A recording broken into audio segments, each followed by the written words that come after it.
Mohamed Salah leads Downcast Liverpool players returning to work for preseason training, after, frightened, star missed Diogo Jota's funeral. Liverpool stars have been pictured returning for preseason training, just days after Diogo Jota's tragic death.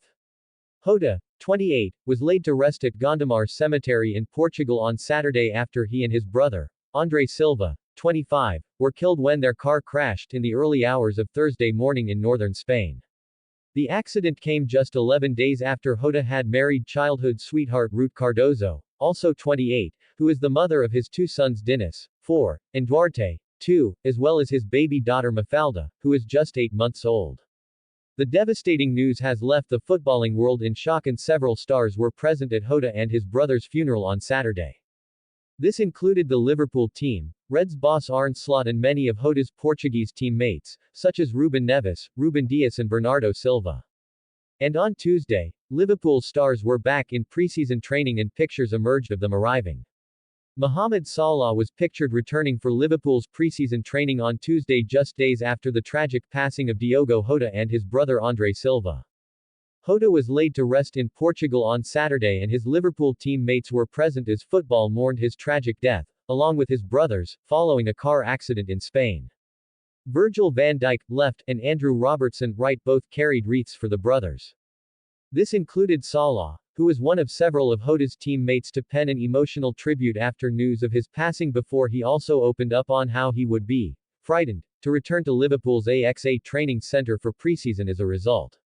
"I am truly lost for words," said Salah, who was a teammate of Jota for 5 years at Anfield but was unable to attend his funeral.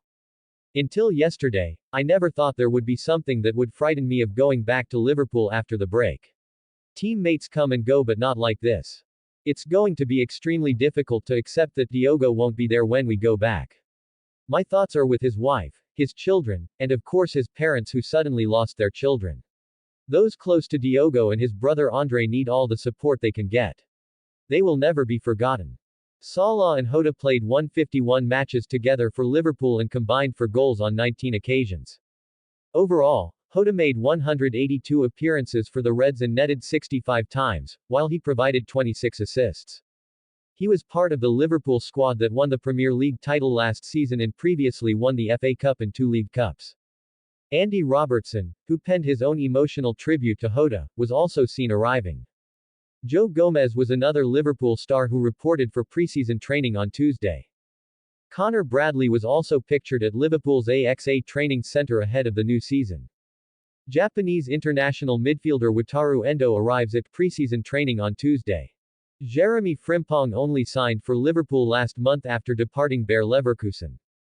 Alongside Salah, the likes of Connor Bradley, Jeremy Frimpong, Joe Gomez, Wataru Endo, and Andy Robertson were also pictured arriving for the start of preseason on Tuesday. Robertson had penned his own emotional tribute to Jota last week on social media, where he labeled the Portuguese star as a good guy. The best. So genuine. Just normal and real. Jota and his brother Andre died last week when their Lamborghini car had a tire blowout on the A52 at Cernadia near Zamora in Spain. The car is said to have burst into flames, with the brothers tragically unable to be saved. They had been heading to Santander in order to get a ferry to Britain, with Diogo advised not to fly after lung surgery. Meanwhile, on Tuesday it was reported that a Spanish road safety expert claimed the Lamborghini supercar they were driving looked like it was going very fast. Road safety expert Javier Lopez Delgado pointed the finger at multiple factors, including the driving speed, saying, if they had been going at 55 miles per hour they probably wouldn't have been killed.